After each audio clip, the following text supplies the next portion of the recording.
So joining me now for story number 2 is Senator Mark Wayne Mullin here on the Will Cain Show. Senator, great to have you. Hey, brother, how you doing? I'm good. So, yeah, by the way, speaking of competitive, I have to ask you because it was just left off in my last conversation with Pete Hegseth. So you did almost get in a fight on the floor of the Senate? On the floor of the Senate? No, it was in the hearing room. I wouldn't say a fight. I mean, we're a long ways for a fight. I just get paid to fight. I'm not gonna, I'm not gonna just fight somebody for the heck of it. But I think you may be referring to Sean O'Brien, the Teamster president, that wanted to run his mouth a little bit and call me out and say anytime, any place, and I just calmly said we can fight for charity, or we can do it right here, right now, if you'd like to. In fact, I think my words were, "This is a time, this is a place. If you want to run your mouth, we can sell it right here." Something to that nature. How dare I assume? How dare I assume that would happen on the floor of the Senate? It was just in a hearing room, and we all know among the things that take place in Senate hearing rooms, that would be one of the more tame events to unfold in a Senate hearing room. And people ask me if I was mad about that. I wasn't. I mean, like I said, I used to get paid. I fought professionally. I just, we just don't do that in Oklahoma, and I don't like bullies. And I mean, really, this is really what it comes down to. I don't like bullies, and if I grew up with a real bad speech impediment, and I had to wear braces on my legs, and so I couldn't argue with you, and I couldn't run from you, and so I learned how to fight as a young kid. And so I tell, not everybody has the ability to stand up to bullies, but if you do, someone's got to stop them. That was kind of my whole point there. Some people said I could have handled it different, but I handled it like we do in Oklahoma, I guess.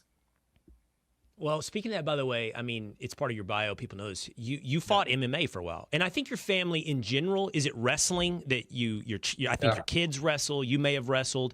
Yeah. So this is a bit. I mean, fighting MMA, big part of the Mark Wayne Mullin story. Yeah. Listen, my wife is a professional kickboxer. She's I think she's a third degree black belt in karate. And she may be fourth degree, but and she, I mean, she's tough. I got 2 boys wrestling for Oklahoma State as we speak. One that's committed to OU next year. He's a senior, and then I got 3 girls that are tougher than my boys, and they're not quite old enough yet, but I'm sure they'll probably go someplace and wrestle. But it's just it's a discipline for us, right? So it's something we do as a family. In my family, you wrestle and like it, or wrestle and don't like it, so choose your attitude. And because it's a life experience, and I think life mimics so many one-on-one sports. I don't care if you're running cross country or running track, even if you're playing golf, which I don't play golf, but you really don't have anybody to blame but yourself when you screw up. And so it's one of those things, you just got to suck it up, take your licks as they come, and take your victories as they come, but you don't celebrate long because next day or later on that day, you got somebody else coming after you. I want to ask you about the Senate border bill. I want to ask you about foreign aid funding specifically to Ukraine. But I'm fascinated by your biography, and I want to ask you a few more questions on that. Sure. You're from Eastern Oklahoma, small town. I'm fascinated by this area of the country. I'm from North Texas, from Sherman, Texas.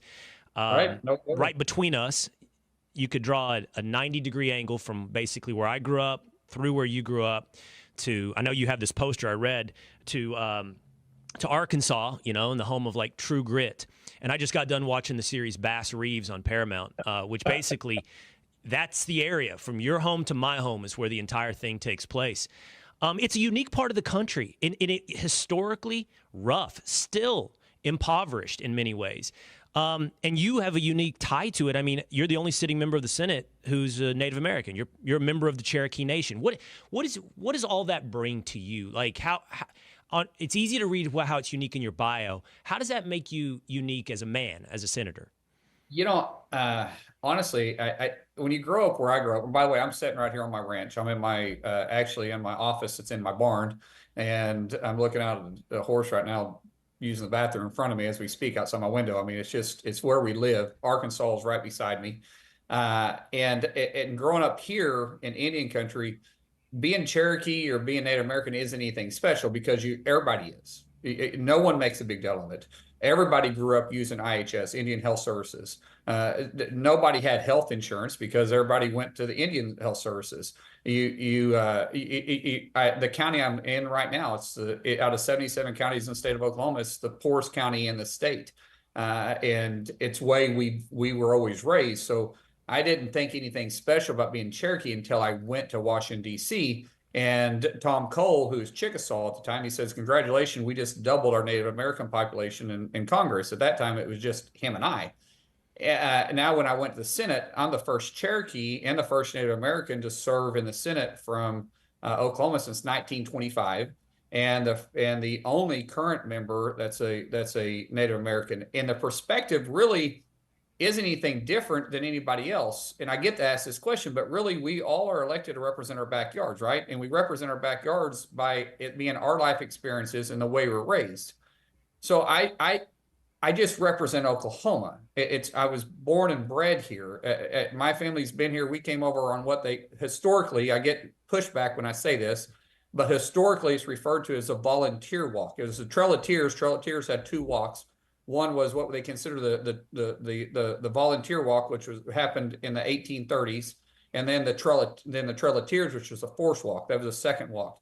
We've been right here in that area since then. I mean, we crossed Arkansas, which is just a half mile to my east from here, and we settled. We haven't moved.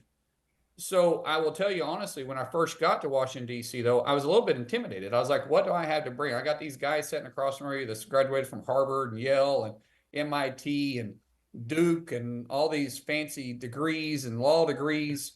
And I grew up milking cows and working cattle and breaking horses and doing plumbing work.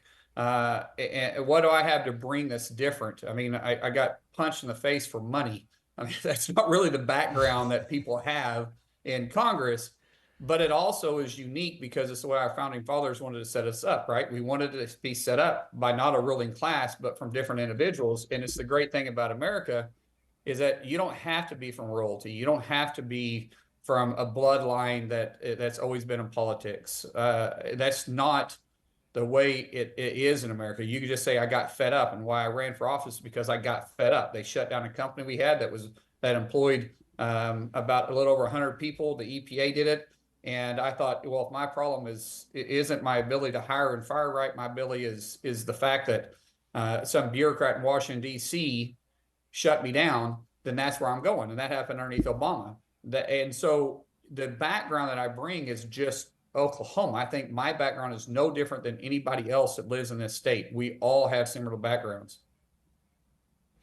I love that. I love what you just had to say. I love your background. Of course, it's not exact, but it's one I'm familiar with. You know, by the way, they always say the biggest hatreds are small divisions. You know, I'm taught that I was raised on the right side of the Red River. You know, and there's a reason Texas doesn't fall off into the Gulf of Mexico. We learned how to do two things really good. You guys don't even know how to wrestle in Texas. And then we know how to play football really well. So we got that. You may be bigger in land mass, but we're bigger in heart. I'm gonna let you have the wrestling, but the football thing, I think you're on a limited timeline on that one. No, but the small differences is that I understand your lifestyle, I understand how you grew up, and I appreciate that there's somebody in the Senate who has your background, who has your mindset. Let's apply that. Let's apply that to the current efforts in the Senate. Look, I'm having trouble, and you're in the Senate, okay? And I don't know. I do know that you have, you believe you've adopted an America First ideology to some extent, asking how it serves America. And you, even more importantly, should be asking, I think more importantly, how does it serve Oklahoma? Because that's your job. But tell me how, for example, we'll use one, because foreign aid is currently a matter of much debate. How does it serve the people of Oklahoma to be funding to the tune of record numbers of billions a war in Ukraine? And I don't care about good guys or bad guys. I'm not here to defend one side or the other. I'm not here for any of that. I just want to know, why is it important to American peace and prosperity? So I will tell you, I had this same question before I went to D.C. And as I stated earlier in the program, we all make decisions based on two things: the way we're raised and our life experiences. My life experiences changed drastically since I've been in D.C. Sitting on the Intel Committee, sitting on the Senate Armed Services Committee, you get privy to a lot more information than what just the average person walking around there. So let's talk about why it's important to us. Let's use Ukraine, for example. Ukraine is the first area that everybody gets spun up about. Go back to, first of all, our federal obligation. Now, like it or not, we didn't get in this agreement. You and I, it was before our time. But in 1994, December of 94, we signed the Budapest Memorandum with Ukraine that said that if they were to give up their arsenal of nuclear weapons, which by the way was the second largest in the world at the time, second to us, if they were to give up that arsenal, that the United States and the might behind it would defend them in the case that they were invaded specifically by Russia. You can Google the Budapest Memorandum, and it's got its own Wikipedia page. So we have a federal obligation to them. But more importantly, what do we get out of it? For 20 years, we've been fighting a war on terror. And our conventional weapon system had kind of rotted away. It kind of got outdated because you're not using missile defense. You're not using air defense. You're not using ships. You're not using things to knock down drones.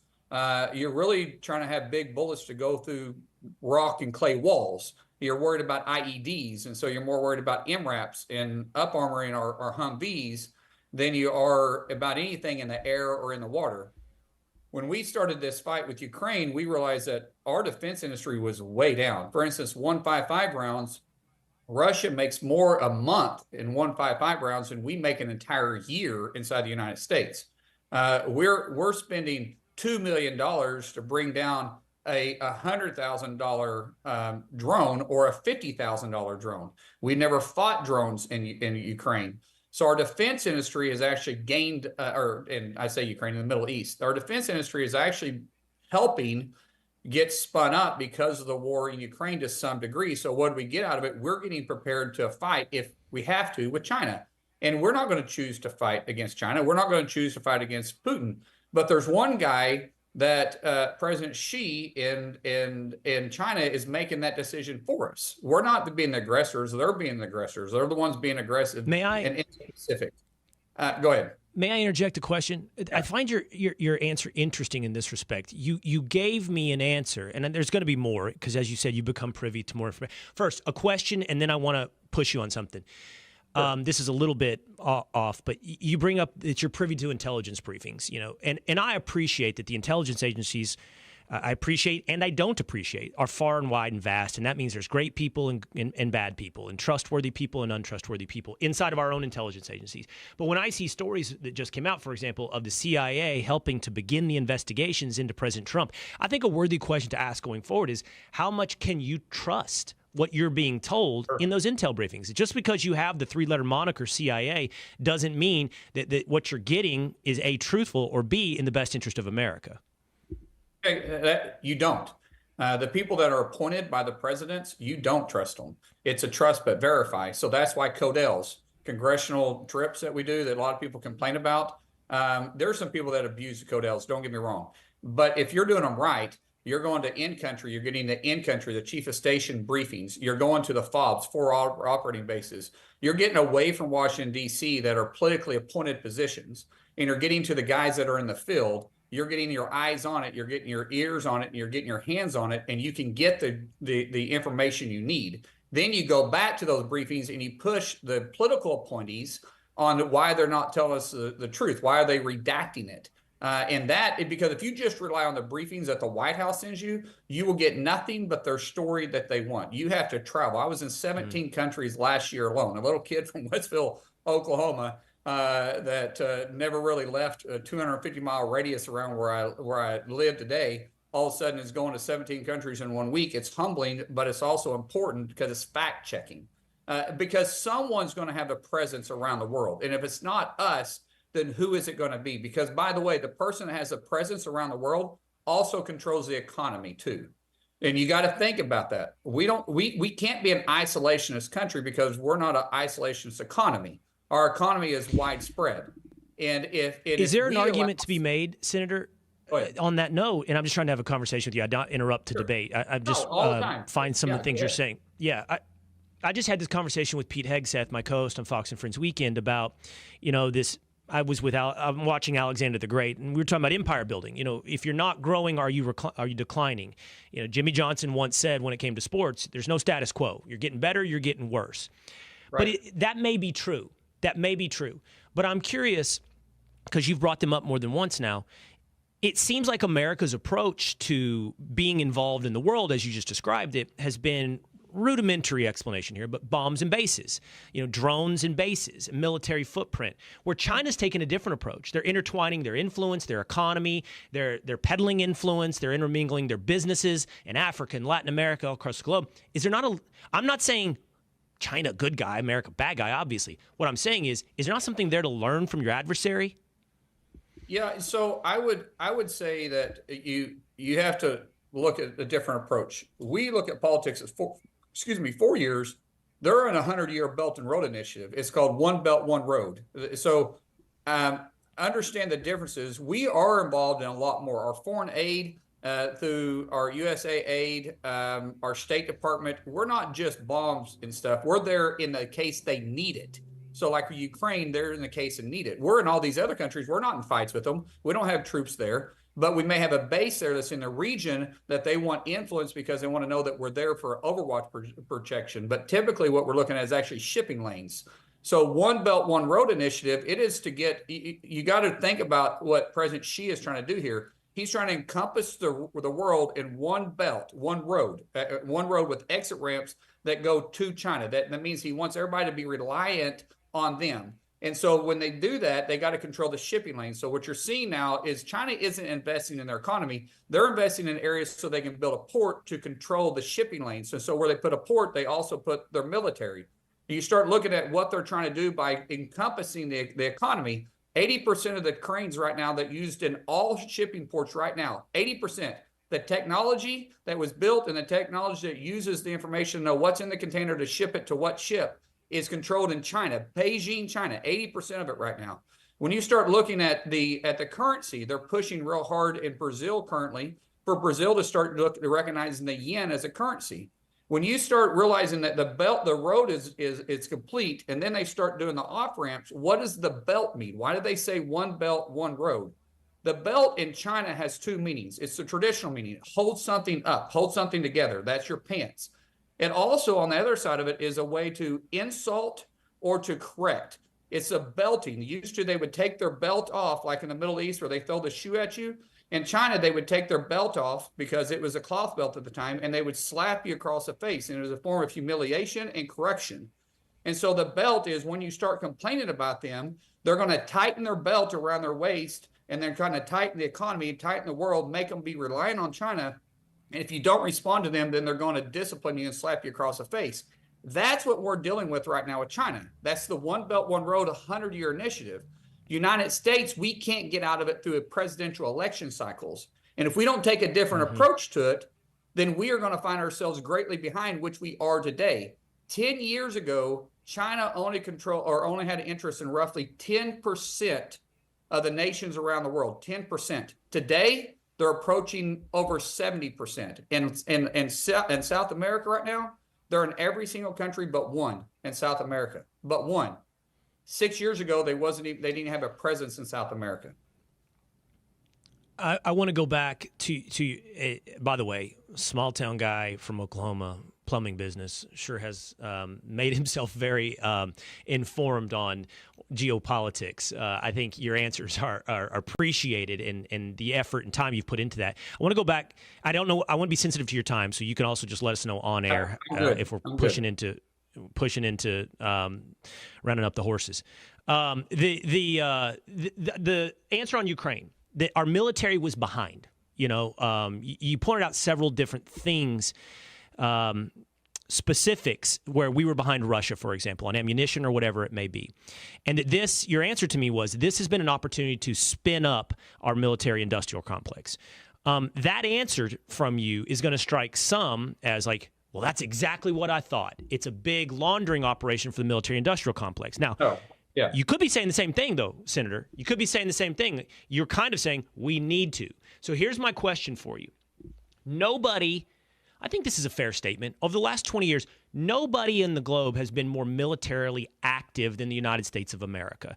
We have been, throughout largely the Middle East, militarily active. If our military-industrial complex has allowed itself to somehow fall behind another power, and in this case, we'll talk specifically about Russia, who to some extent has been exposed as not quite the great might that we might have all thought militarily, Russia. If we've fallen behind Russia, I would think there's something wrong with our military industrial complex and their ability to respond to our needs and efficiently deliver our needs that should be addressed beyond, hey, here's a new war to trial out stuff that might be needed in the military industrial complex. Like, I don't think that I'm having trouble with this war is what was needed to get the military up to speed.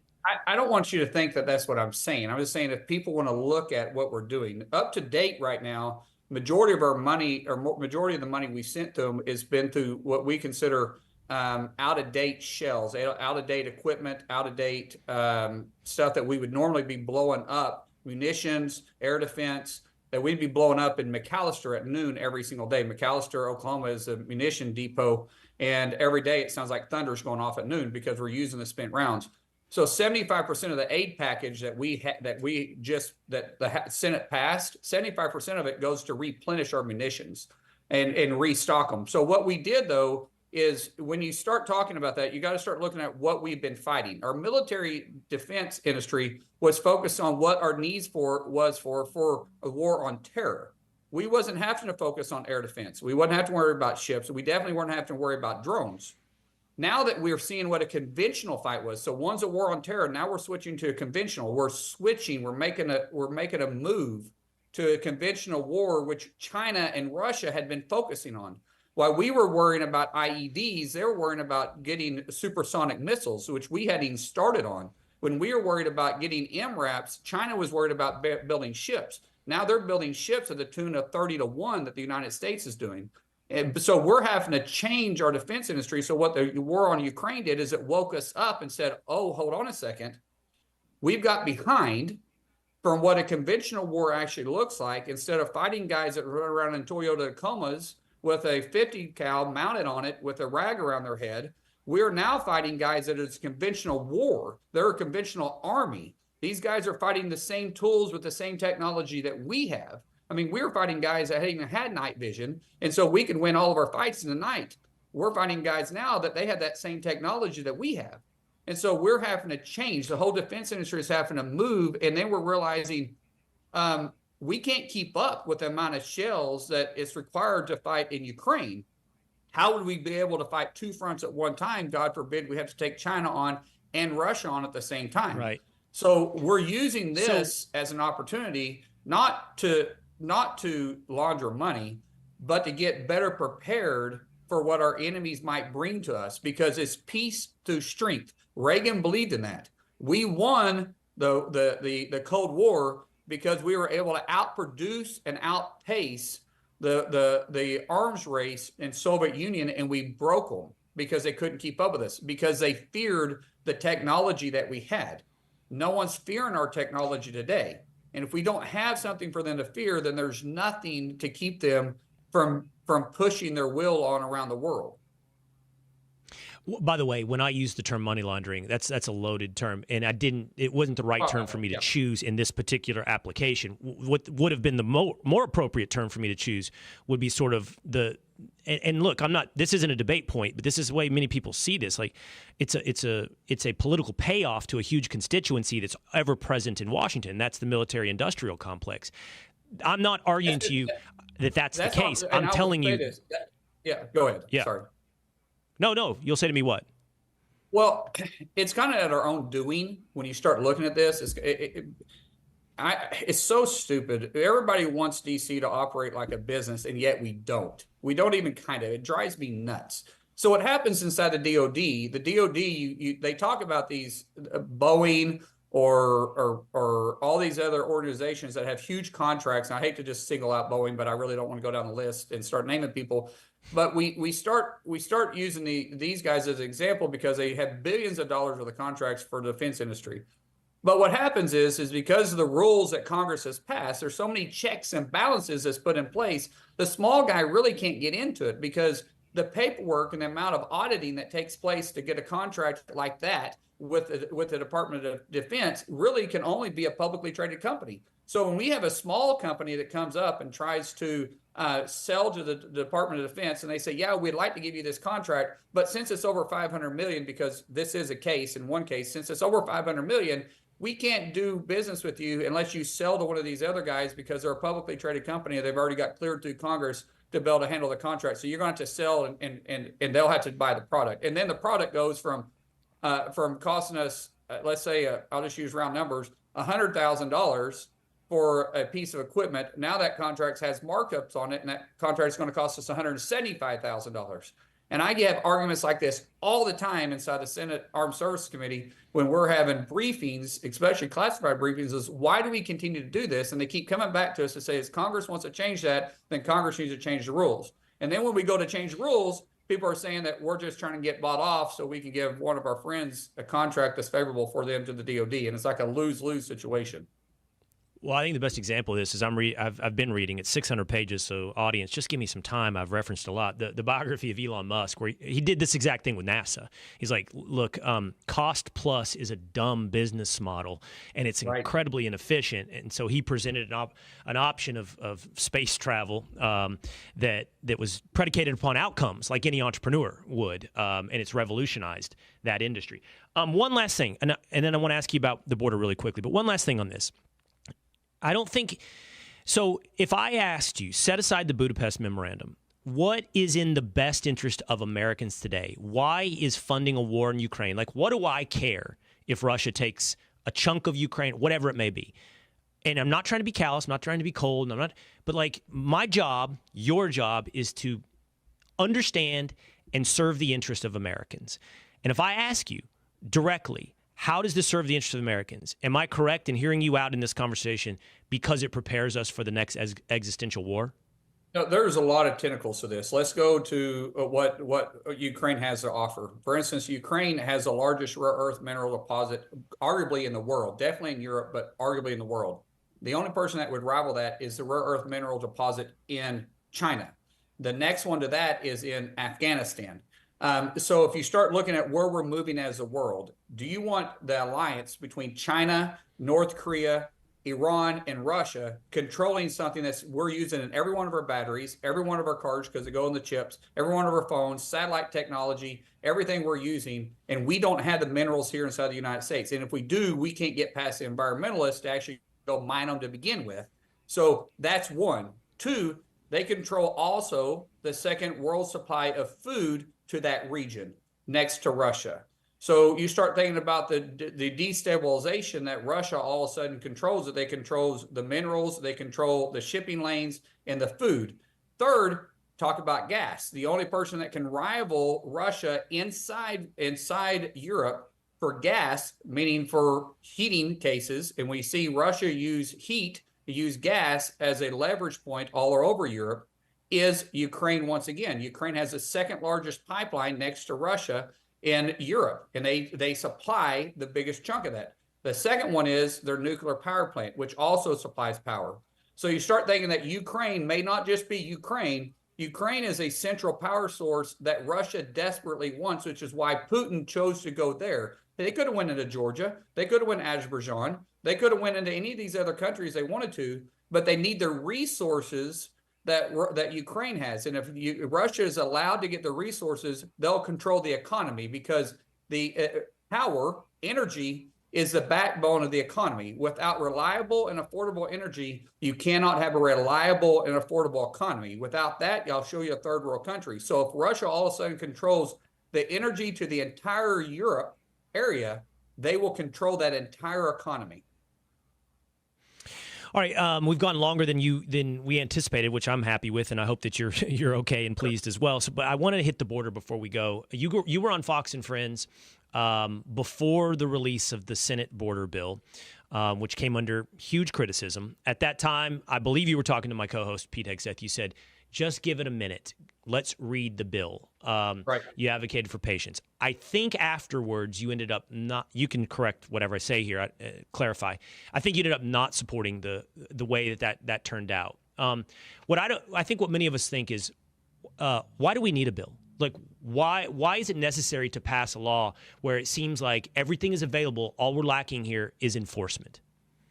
That is actually a really good argument, and you technically don't need the bill to have to secure the border. Biden could absolutely reverse the policies and the executive orders she put in place and went back to what Trump wanted and Trump had in place, which was when we had a secure border.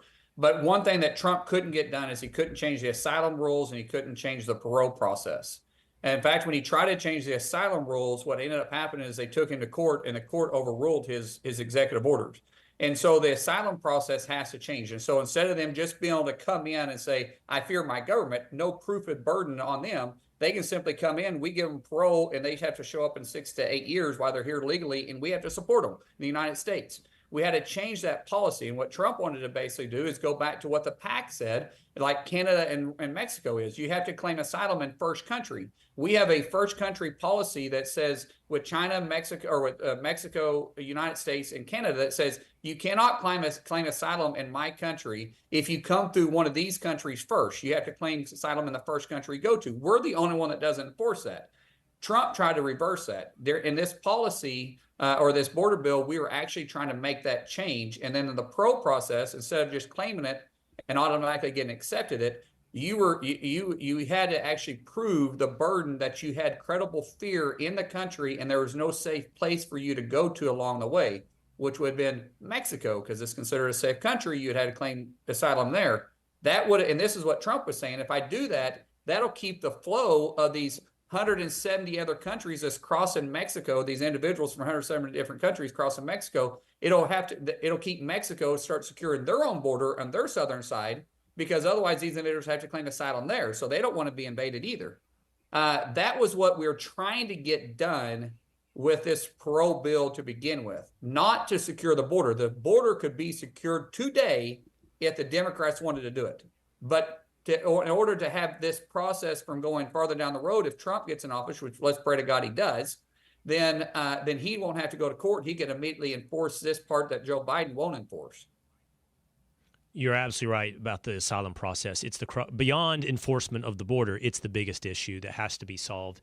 I don't know that the prices or the compromises, and I know governing is about compromise, but I don't know that the prices and the compromise that were required to go along with that asylum process was what's best. But we got to fix asylum process. Hey, am I correct in one of my producers told me that you have a quote? Did you say something like everybody needs to get punched in the face every once in a while, or at least once in their life? Yes, I did say that. Yes. Every now and then you need to be checked. Is it once in your life or every once in a while? Every once in a while you need to be corrected. It's okay. I mean, when sometimes you get a little too big for your britches and someone needs to correct you, unless you live with a wife like me who's happy to correct me all the time. Then every now and then you need to be checked at the door. Well, Mike, the skateboarder, dotted my eye in 8th grade. It swole up. He had a fighting ring on, so it cut it and swole it. So I